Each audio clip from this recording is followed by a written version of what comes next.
Hi hello friends, ಎಲ್ಲರಿಗೂ ನಮಸ್ಕಾರ. ರೇಖಾ ಅಡುಗೆ ಚಾನಲ್ಗೆ ಸ್ವಾಗತ. ಬನ್ನಿ, ಇವತ್ತೊಂದು ಡಿಫ್ರೆಂಟ್ ರೆಸಿಪಿ ತೋರಿಸ್ಕೊಡ್ತೀನಿ. ಸ್ನ್ಯಾಕ್ಸ್ ಆಗಿ ನೀವು ಮಾಡ್ಕೊಂಡು ತಿನ್ಬೋದು, ತುಂಬಾ ರುಚಿಯಾಗಿರುತ್ತೆ.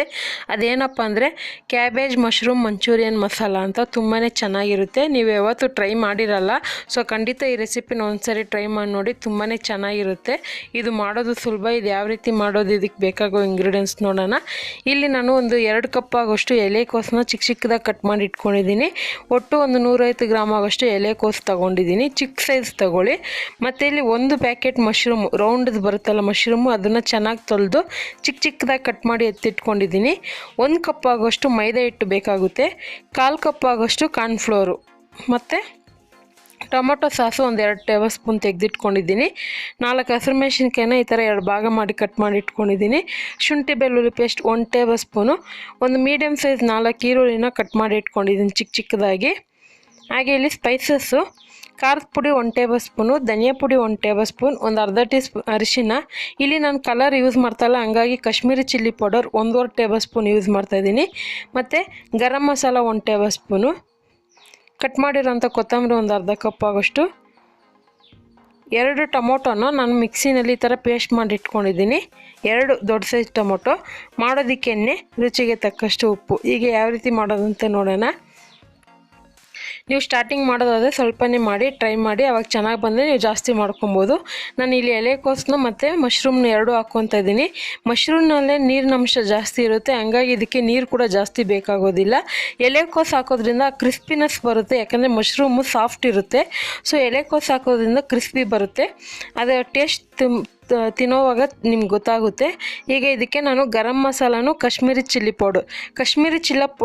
ಪೌಡರ್ ಇಲ್ಲ ಅಂದರೆ ನೀವು ನಾರ್ಮಲ್ ಖಾರದ ಪುಡಿನೇ ಹಾಕಿ ಒಂದು ಸ್ವಲ್ಪ ರೆಡ್ ಫುಡ್ ಕಲರ್ ಹಾಕ್ಕೊಳ್ಳಿ, ಆವಾಗ ಒಂದು ಒಳ್ಳೆ ಕಲರ್ ಬರುತ್ತೆ. ಮತ್ತು ರುಚಿಗೆ ತಕ್ಕಷ್ಟು ಉಪ್ಪು ಹಾಕ್ಕೊಂಡು ಇದನ್ನು ಚೆನ್ನಾಗಿ ಡ್ರೈ ಮಿಕ್ಸ್ ಮಾಡ್ಕೊತಾ ಇದ್ದೀನಿ. ಸೊ ಇದೆಲ್ಲ ಮಿಕ್ಸ್ ಮಾಡಿದ್ಮೇಲೆ ಇದಕ್ಕೆ ನಾನು ಕಾರ್ನ್ಫ್ಲೋರ್ ಹಾಕ್ಕೊತಾ ಇದ್ದೀನಿ. ಅದರಲ್ಲೇ 1 ಟೀ ಸ್ಪೂನ್ ಆಗೋಷ್ಟು ಎತ್ತಿಟ್ಕೊತಾ ಇದ್ದೀನಿ. ಒಂದು 1/4 ಕಪ್ ಆಗೋಷ್ಟು ಕಾರ್ನ್ಫ್ಲೋರ್ ಬೇಕು. ಇದಕ್ಕೆ ಮೈದಾ ಹಿಟ್ಟು ಹಾಕ್ಕೊತಾ ಇದ್ದೀನಿ. ಇದೆಲ್ಲ ಹಾಕ್ಕೊಂಡು ಚೆನ್ನಾಗಿ ಮಿಕ್ಸ್ ಮಾಡ್ಕೊಳ್ಳೋಣ. ಬೈ ಚಾನ್ಸ್ ನಿಮಗೆ ಮೈದಾ ಹಿಟ್ಟು ಇಷ್ಟ ಆಗೋಲ್ಲ ಅಂದರೆ ನೀವು ಕಾರ್ನ್ಫ್ಲೋರೇ ಮಾಡ್ಕೊಬೋದು. ಆದರೆ ಕಾರ್ನ್ಫ್ಲೋರ್ ಜಾಸ್ತಿ ಹಾಕಿದ್ರೆ ಜಾಸ್ತಿ ಕ್ರಿಸ್ಪಿನೆಸ್ ಬರುತ್ತೆ, ಟೇಸ್ಟ್ ಅಷ್ಟು ಚೆನ್ನಾಗಿರಲ್ಲ, ಸಾಫ್ಟಾಗೂ ಇರೋದಿಲ್ಲ. ಅದಕ್ಕೋಸ್ಕರನೇ ಈಗ ಇದನ್ನೆಲ್ಲ ಚೆನ್ನಾಗಿ ಮಿಕ್ಸ್ ಮಾಡಿಕೊಂಡು ಸ್ವಲ್ಪನೇ ನೀರು ಹಾಕ್ಕೊಂಡು, ಇವಾಗ ಬೋಂಡಾಗಿ ಹಿಟ್ಟು ಕಳಿಸ್ತಿರಲ್ಲ ಆ ಥರ ಗಟ್ಟಿಯಾಗಿ ಕಲಿಸ್ಕೊಬೇಕು. ಇದನ್ನು ಸ್ವಲ್ಪ ಸಾಫ್ಟಾಗೂ ಇರಬೇಕು ಮತ್ತು ಗಟ್ಟಿಯಾಗೂ ಇರಬೇಕು, ಆ ಥರ ಕಲಿಸ್ಕೋಬೇಕು. ಸ್ವಲ್ಪನೇ ನೀರು ಯೂಸ್ ಮಾಡ್ಕೊಳ್ಳಿ. ಸುಮಾರು ಏನಿಲ್ಲ ಅಂದ್ರೂ ಒಂದು 1/4 ಕಪ್ ಆಗೋಷ್ಟು ನೀರು ಯೂಸ್ ಆಗುತ್ತೆ. ಇವಾಗ ನೋಡ್ತಾ ಇರ್ಬೋದು, ಇದನ್ನು ಚೆನ್ನಾಗಿ ಕಲಿಸ್ಕೊಂಡಿದ್ದೀನಿ ನೋಡಿ. ಈ ಥರ ಸಾಫ್ಟಾಗಿರಬೇಕು, ಉಂಡೆ ಕಟ್ಟೋ ಥರನೂ ಇರಬೇಕು. ಇವಾಗ ಅದೇ ಟೈಮ್ ಎಣ್ಣೆ ಕಾಯಕ್ಕೆ ಇಟ್ಕೊಂಡಿದೆ. ಎಣ್ಣೆ ಸಹ ಚೆನ್ನಾಗಿ ಕಾದಿದೆ. ಮೀಡಿಯಮ್ ಫ್ಲೇಮಲ್ಲಿ ಇಟ್ಕೊಳ್ಳಿ.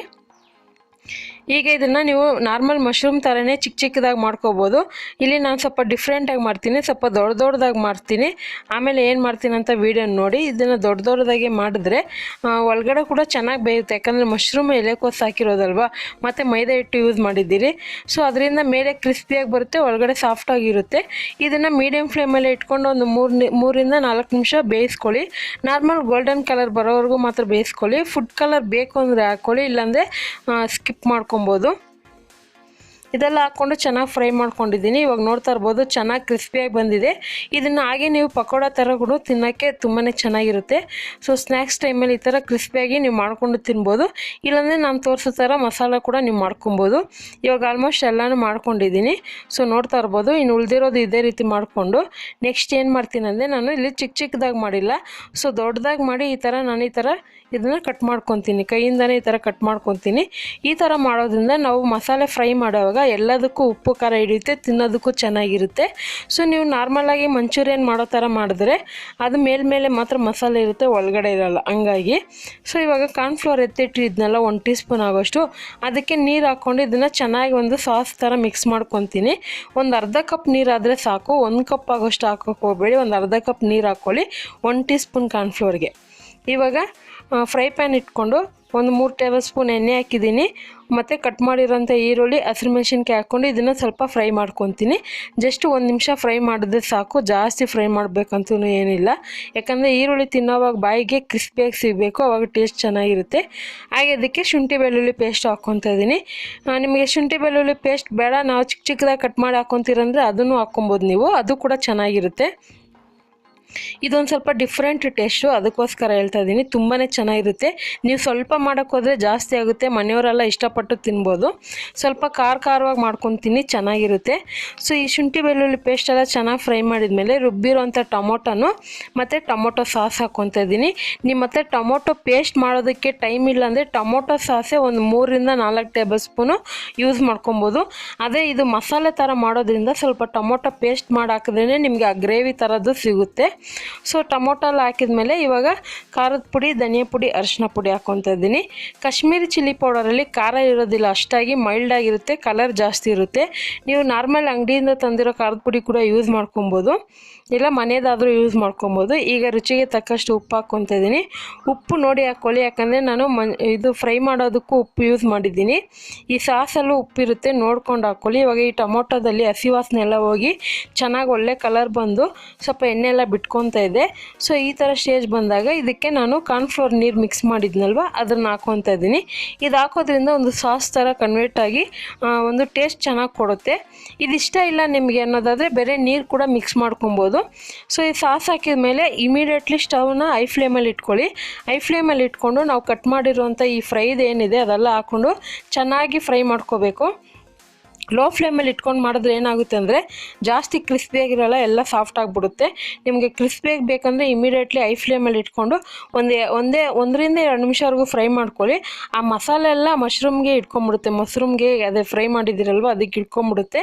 ಆವಾಗ ಆಲ್ಮೋಸ್ಟ್ ರೆಡಿ ಆಗುತ್ತೆ. ಇವಾಗ ನೋಡ್ತಾ ಇರ್ಬೋದು ಮಸಾಲೆ ಎಲ್ಲ ಚೆನ್ನಾಗಿ ಇಟ್ಕೊಂಡ್ಬಿಟ್ಟು ಬಾಣಲೆಯಲ್ಲಿ ಯಾವುದೇ ರೀತಿ ಮಸಾಲೆ ಉಳಿದಿಲ್ಲ. ಸೊ ಇವಾಗ ಕೊನೆಯಲ್ಲಿ ಕೊತ್ತಂಬರಿ ಹಾಕ್ಕೊತಾ ಇದ್ದೀನಿ. ನಿಮ್ಗೆ ಇನ್ನೂ ಖಾರ ಬೇಕಂದರೆ ಸ್ವಲ್ಪ ಪೆಪ್ಪರ್ ಪುಡಿ ಕೂಡ ಹಾಕ್ಕೊಬೋದು. ಇದೆಲ್ಲ ಹಾಕ್ಕೊಂಡು ಚೆನ್ನಾಗಿ ರೋಸ್ಟ್ ಮಾಡ್ಕೊತಾ ಇದ್ದೀನಿ. ಆಲ್ಮೋಸ್ಟ್ ರೆಡಿ ಆಯಿತು. ಈ ಮಶ್ರೂಮ್ ಮಸಾಲ ಇದು ರೆಡಿಯಾಗಿದೆ ಅಲ್ವ, ಇದನ್ನು ಹಾಗೆ ತಿನ್ನೋದಕ್ಕಿಂತ ನೀವು ಒಂದು ಸ್ವಲ್ಪ ಸಾಸ್ ಹಾಕ್ಕೊಂಡು ಅಥವಾ ಈರುಳ್ಳಿ, ಹಸಿಮೆಣಸಿನ್ಕಾಯಿ ಬೇಕಂದರೆ ನೆಂಚ್ಕೊಂಡು ತಿನ್ಬೋದು, ತುಂಬಾ ಚೆನ್ನಾಗಿರುತ್ತೆ. ಸೊ ಇವಾಗ ಇದನ್ನು ಪ್ಲೇಟಿಗೆ ಸರ್ವ್ ಮಾಡ್ಕೊತಾ ಇದ್ದೀನಿ. ಈ ಸರ್ವ್ ಮಾಡಿದ ಮೇಲೆ ಇದ್ರ ಮೇಲೆ ಈರುಳ್ಳಿ ಉದುರಿಸ್ಕೊಂಡು ತಿಂದು ನೋಡಿ, ತುಂಬಾ ಚೆನ್ನಾಗಿರುತ್ತೆ. ನೀವು ಯಾವತ್ತೂ ಈ ರೆಸಿಪಿನ ಟ್ರೈ ಮಾಡಿಲ್ಲ ಅಂದ್ರೂ ಒಂದ್ಸರಿ ಟ್ರೈ ಮಾಡಿ ನೋಡಿ, ತುಂಬಾ ಚೆನ್ನಾಗಿರುತ್ತೆ. ಖಂಡಿತ ಟ್ರೈ ಮಾಡಿಬಿಟ್ಟು ಯಾವ ರೀತಿ ಬಂತಂತ ಕಮೆಂಟ್ ಮೂಲಕ ತಿಳಿಸಿ. ಈ ರೆಸಿಪಿ ಇಷ್ಟ ಆದರೆ ಈಗಲೇ ಒಂದು ಲೈಕ್ ಬಟನ್ ಕ್ಲಿಕ್ ಮಾಡಿ ನಿಮ್ಮ ಫ್ಯಾಮಿಲಿ ಫ್ರೆಂಡ್ಸ್ಗೂ ಶೇರ್ ಮಾಡಿ. ಮತ್ತಷ್ಟು ಈಸಿ ರೆಸಿಪಿಗೋಸ್ಕರ ರೇಖಾ ಅಡುಗೆ ಚಾನಲ್ನ ಸಬ್ಸ್ಕ್ರೈಬ್ ಮಾಡ್ಕೊಳ್ಳಿ. ಈ ವಿಡಿಯೋ ನೋಡಿದ್ದಕ್ಕಾಗಿ ಎಲ್ಲರಿಗೂ ಧನ್ಯವಾದಗಳು. ಟೇಕ್ ಕೇರ್, ಬಾಯ್.